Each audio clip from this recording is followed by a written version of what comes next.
I am a huge fan of Red vs. Blue. I've been following the series for over a decade, and I watched it weekly all the way through high school and college. I've been a hardcore Rooster Teeth fan for almost twice as long as I've been a hardcore anime fan, and RVB is easily one of the most influential series on my personal media experience. And yet, I just realized that over half a year after its conclusion, I still haven't finished Season 15. And even with Season 16 now underway, I feel almost no desire to do so. I honestly feel like the series has outlived its narrative purpose and is now just a thing to be watched, which is ironic considering that this might be one of the best times to be a fan of Rooster Teeth's animated projects. RWBY is still pretty solid, though Season 5 was a huge letdown, and Camp Camp probably beats out all my favorite anime comedies from 2017. So, how did Rooster Teeth's flagship series become nothing more than a husk of its former self? And more importantly,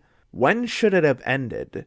To answer that question, we need to take a deeper look at Red vs. Blue as a whole and understand what ideas it has conveyed over the course of its run. Which of course means that the answer is not, and never will be, after Season 5. Many older fans like to proclaim this point as the death of the series because it started to develop a more serious plot and wasn't as comedy-focused, but I wholeheartedly disagree. Season 6, also known as Reconstruction, didn't just ramp up the plot and character drama, it ramped up the comedy as well, as did many of the seasons that followed. I mean, come on, this season gave us one of the most iconic jokes in the entire franchise. That grenade! That was the worst throw ever. Of all time. Not my fault. Someone put a wall in my way.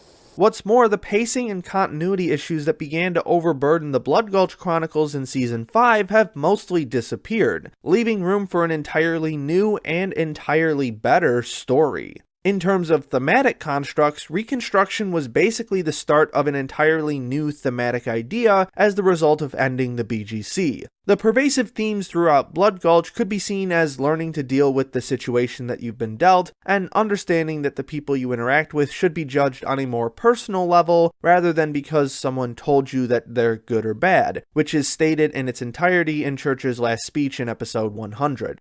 Reconstruction, however, brings in a new theme that it slowly but assuredly expands on as the Recollection saga plays out: memory. The theme of memory mostly starts off as a purely plot-based element, with the memories of the Alpha AI, which split off to form the Epsilon fragment, being a crucial piece of data that could destroy Project Freelancer in its entirety, which eventually happens during the fight over said memories. However, this would be far from the last time that memory is key in RVB. Even though it starts off as just a plot device, the theme of memory quickly began to encompass the entirety of the story. With the current incarnation of Church now running off the Epsilon fragment rather than the Alpha core, memory now forms the crux of both RVB's narrative construction and thematic base. As Reconstruction gives way to Recreation, we follow Epsilon Church as he chases after illusions of memories not just from Blood Gulch Church's history, but Alpha's as well. Memories that are long in the past, but still offer a chance at redemption and a return to whatever these idiots call normal if he can retrieve them. And if you want to take a bit of a deeper look at it, you could see it as the plight of an aging soldier slowly descending into madness as he chases after the good old days. Anyway, what I'm trying to get at here is that ever since Reconstruction began, RVB has had a consistent and pervasive underlying theme that bent the narrative to its whims and created a much more intense and dramatic plot for the story going forward. This has become a tale not just of one side versus the other, but of one side versus itself. A man fighting against his own past in the hopes of making things right for once in his life. And it's why the Recollection saga is so consistently powerful on both a narrative and emotional level. Moving into the Project Freelancer saga, the idea of memory becomes even more tangible in many different ways. Season 9 is split into two different interwoven plotlines. Church literally routing around in the memory pod that Tex was trapped in by the Meta in the hopes of finding her, and a flashback to the era when Project Freelancer was in full swing as we see what brought the project crashing down. Memory has become the be-all, end-all of the story's progression, ultimately ending with the worst memory Church has had to face yet, himself. But it's not just about chasing after or being haunted by memories, it's about confronting them and reconciling with them, which is where we get the other major theme that's just as pervasive in the series overall: goodbyes. I've lost count of how many times characters talk about not wanting to say goodbye because it's too painful, and yet the idea never felt overplayed because this not saying goodbye and refusal to let go of old memories, which then turn into crazy mad scientist schemes and revenge plots, lies at the heart of almost every conflict in the entire series. The point of the Project Freelancer saga is that even though goodbyes are painful and scary, and memories of regret and failure persist for years after they were made, it's unhealthy for us to become obsessed with these memories. It's important for us not to forget, but also to move on and accept these experiences as something that define our past rather than our present. This ultimately comes to a head at the end of Season 10 when Church meets with Tex, now known to us as the Beta AI fragment based upon the director's lost wife, Allison, and puts her to sleep for the last time, finally closing the book on one of Church's most painful memories. Of course, Church isn't the only character in the series, which is why Memory's persistence in the Chorus trilogy still fits so well. Season 11 in particular does a great job of focusing on Tucker and Caboose and how Church's abrupt exit at the end of Season 10, again without saying goodbye, has affected them personally, which they're allowed to resolve in Season 12 when Church and Carolina return to aid the people of Chorus and put an end to the conspiracy campaign of Chairman Hargrove, the last character relating to Project Freelancer who hasn't been dealt with. All of this persists until the final confrontation with Hargrove's forces at the end of Season 13, when Church deconstructs his own memories in order to make himself more useful in running the Reds and Blues equipment, giving one last and definitive goodbye to everyone present. Church has finally learned his lesson and is now able to let go. This ghost that lingered on for so long can finally be put to rest.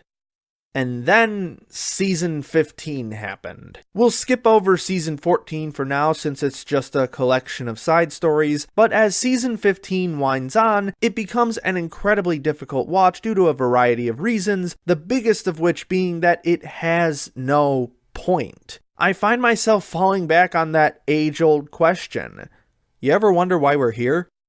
Like, what are we actually doing at this point? Yes, there are some neat ideas about the nature of journalism being explored, and some of the thriller elements are pretty compelling, but why are these people still here? Every old plot thread has been tied up in a nice little bow. Blood Gulch is empty, the Meta is dead, Project Freelancer is finished, Chorus is free, the chairman is most likely behind bars, and Church is finally gone for real. On top of that, the theme of memory is no longer present enough in the story for it to mean anything. You could argue that Temple's memories of his encounters with Carolina are what drive this arc forward, but it just feels forced and unnecessary. Carolina has already been absolved of the sins she committed during Project Freelancer through her final confrontation with the director and through her actions that led to Chorus's salvation. And we don't really care about Temple either because, as Jack said, his backstory is incredibly cliche and predictable. Just because you point out something is bad doesn't make it not bad. His memories simply aren't important enough to the rest of the cast and their own progression as characters. So why are we still here? As much as I would love for RVB to continue on forever into the distant future, there comes a point where every story must end. Season 15 simply doesn't have a thematic reason for existing. I can at least acknowledge Season 14's existence as a collection of side stories, even though most of said stories were pretty bad, but Season 15 pushed things too far and started weighing down the main narrative. Even the best stories can become overburdened and overstretched if the story isn't allowed to end. Sometimes you just have to say goodbye. Thanks for watching, everyone. I've been dying to do a video about Red vs. Blue for a while, and it's kind of a shame that I had to pick such a negative topic to cover. It really is a fantastic series overall, though, and I highly recommend checking it out from the very beginning. And if you enjoyed this video and want to see more, be sure to like and subscribe so you can stay up to date on all my latest content. Special thanks to Jan Rogalski, Rourke Tinjoin, Kushina Minami, Christine Seibert, and all my other patrons for their generous support. My name is Ember, and I'll see you next time.